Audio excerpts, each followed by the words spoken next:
জামায়াত নেতা শাহজাহান চৌধুরীকে আবারও একটু ধন্যবাদ জানাতে চাই। কিছুদিন আগে একবার ধন্যবাদ দিয়েছিলাম, কারণ তিনি জামায়াত ক্ষমতার কাছাকাছি আসলে, ক্ষমতা পাওয়ার সম্ভাবনা হলে কি হতে পারে, বা অ্যাটলিস্ট তারা একটা বড় দল, তারা প্রধান বিরোধী দল হওয়ার প্রবাবিলিটি থাকলেও কোথায় যেতে পারে, এই চরিত্রটা তিনি দেখিয়েছিলেন। তিনি থামছে না, তার ব্যাটিং চলছেই, সেজন্য আবার ধন্যবাদ দিতে চাই। এবার তিনি হুমকি দিয়েছেন তাকে নিয়ে কথা বললে কি হতে পারে সেটা, এবং তিনি ইসলাম অবমাননা করেছেন কিনা এই প্রশ্নও আসবে। সাম্প্রতিক সময় যেহেতু অবমাননা প্রশ্নে, ধর্ম অবমাননা প্রশ্নে অনেক কথাবার্তা হচ্ছে, মামলা হচ্ছে, শাহজাহান চৌধুরীর ক্ষেত্রে এই আলোচনাটা আসা উচিত হবে। তিনি এমন একটা বক্তব্য এনেছেন, এটাকে ইসলাম অবমাননা হিসাবে তুলনা করা যেতেই পারে। গতকাল তার একটা ভিডিও প্রসঙ্গে নিউজ হয়েছে বিভিন্ন জায়গায়। তিনি কি বলছেন আমি একটু পড়ি।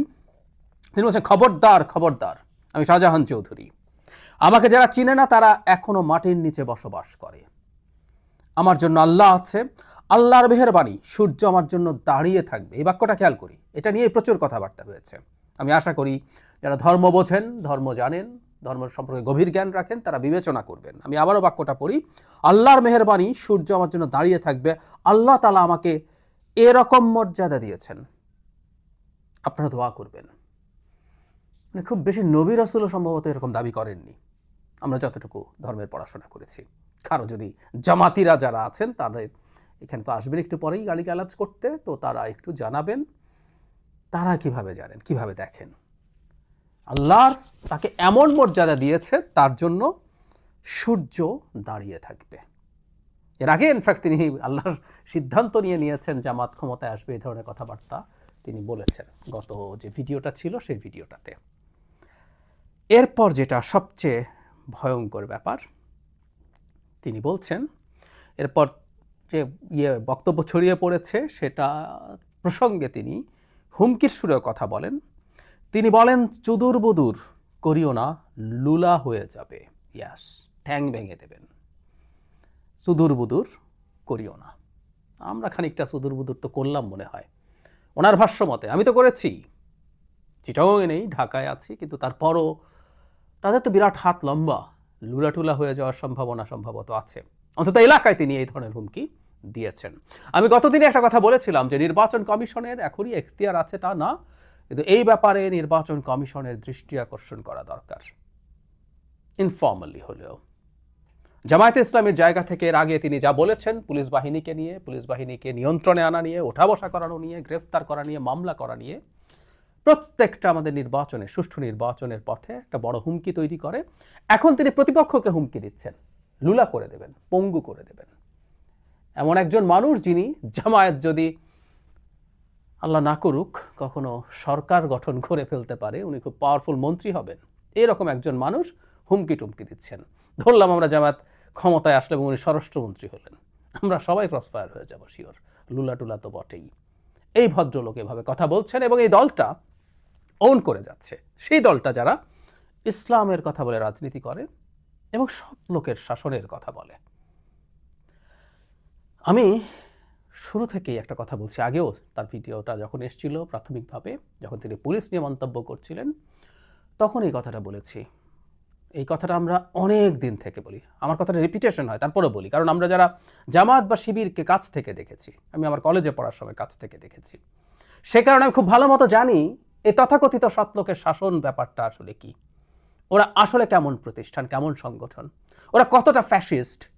আমরা যেখানে তারা ক্ষমতায় আছে, আমার পড়া কলেজটায় তারা ডিফ্যাক্টো পাওয়ারে ছিল, সেই কারণে আমি দেখেছি পাওয়ারে থাকা শিবির কীরকম। এখন ঢাকা ইউনিভার্সিটি বা কয়েকটা ভার্সিটিতে দায়িত্ব পেয়েছে, সামনে যেহেতু জাতীয় নির্বাচন আছে, খানিকটা রেস্ট্রিক্টেড অ্যাটিটিউড তারা করছে, দেখাচ্ছে এটা এক ধরনের investment about the general elections. কিন্তু ক্ষমতার কাছাকাছি কোনো একটা জায়গায় তারা যদি যান তাহলে এই হবে। এছাড়াও জামাতের বিভিন্ন নেতার নানা বক্তব্য ছড়িয়ে পড়ছে, কুপিয়ে ফেলবেন এটা সেটা, নানান কিছু। লোভ শাস্তি দুটোই। লোভ হচ্ছে বেহেশতের টিকিট হবে, 18 কোটি মানুষের নামাজের সওয়াব পাওয়া যাবে ভোট দিলে, এবং নামাজ রোজা সব কিছুর আগে ভোট দেওয়াটা হলো প্রধান দায়িত্ব জামাতকে। এসব তো আছে, একই সাথে লুলা করে দেওয়ার হুমকি আছে। এবং আমি আবারও বলতে চাই, সাম্প্রতিক সময়ে আমরা প্রচুর এই আলোচনা করছি ধর্ম অবমাননা, ইসলাম অবমাননা, বিএনপির একজন নেত্রীর বিরুদ্ধে, যিনি অ্যাপোলোজাইজ করেছেন, সঞ্জিদা ইসলাম তুলি, তার বিরুদ্ধে মামলা করা হয়েছে ক্ষমা চাওয়া বিষয় নিয়েও। তিনি কিছু ভুল যদি করে থাকেন সেটার জন্য উনি স্পষ্টভাবে ক্ষমা চেয়েছেন, আন্তরিকভাবে ক্ষমা চেয়েছেন। আর আমাদের মধ্যে তো এখন এই আলোচনা শুরু হয়ে গেছে, একজন বাউলের বিরুদ্ধে মামলা হয়েছে, হতেই পারে। এখন জামায়াতে ইসলামী যখন এই ধরনের কথা বলছে, শুধু তা না, জামায়াতের সাথে অ্যালাইন্ড যারা ওয়াজ করেন এমন সব ব্যক্তিবর্গেরও নানান রকম ডকুমেন্ট আমাদের সামনে এসে হাজির হয়েছে, কিন্তু সেগুলো নিয়ে উচ্চবাচ্য নেই। আবুল সরকার, বাউল আবুল সরকারের একটা বক্তব্য আমাদের সামনে এসেছে, যেখানে তিনি বিএনপিকে ভোট দেওয়ার কথা বলছেন, কারণ তার মনে হয় অন্য কেউ যদি ক্ষমতায় যায় তাদের বাউল গান, পালা গান বন্ধ হয়ে যাবে, সেটার উপরে হামলা হবে, হুমকি হবে। ওটাই তার কাল হয়েছিল। নাহলে এই পালা বছরের পর বছর চলেছে, শত শত মানুষ দেখেছে, কখনো এই প্রশ্নগুলো আসেনি। আমি বলছি না তিনি যা বলেছেন সেটা কারো অনুভূতিতে আঘাত আনতে পারে না, কিন্তু এই ঘটনাগুলো ঘটেছে, এই ধরনের পালাগান চলেছে আমাদের দেশে, কিন্তু এটা সংকট তৈরি করেনি। সুতরাং আমরা বুঝতে পারি এই শোরগোল, এই মাঠে সকল তৌহিদি জনতা কাদের বিরুদ্ধে নামে। বলছি যে আমাদের সাথে অ্যালাইন্ড ওয়াজ করা মানুষের বিরুদ্ধে নামে না, জনাব শাহজাহান চৌধুরীর বিরুদ্ধেও নামছেন না। কারণ তিনি এমন মন্তব্য, এর আগেও বলেছি যে তিনি আল্লাহ সম্মত সিদ্ধান্ত নিয়েছেন জামাত ক্ষমতায় আসবে। এবার সূর্য থেমে যায়, আল্লাহ তাকে এই মর্যাদা দিয়েছেন। জানি না উনি কয়েকদিন পর নিজকে নবী রাসূল দাবি করেন কিনা, কারণ আমি বলছি আমার অন্তত মাথায় এই ধরনের পারসেপশন যতদূর পড়েছি, আমার চোখে পড়েনি এই ধরনের কেউ এ ধরনের করে দাবি করেছেন। মারাত্মক রকম ইসলাম অপমাননা, কিন্তু চুপ করে আছে। যাই হোক, তাতে কিছু আসে যায় না, মামলা হোক বা না হোক সেটা নিয়ে আমার মাথা ব্যথা নেই। কিন্তু যে কথাটা বারবার বলছি যে আমাদের স্বরূপ আসলে চেনা দরকার ছিল।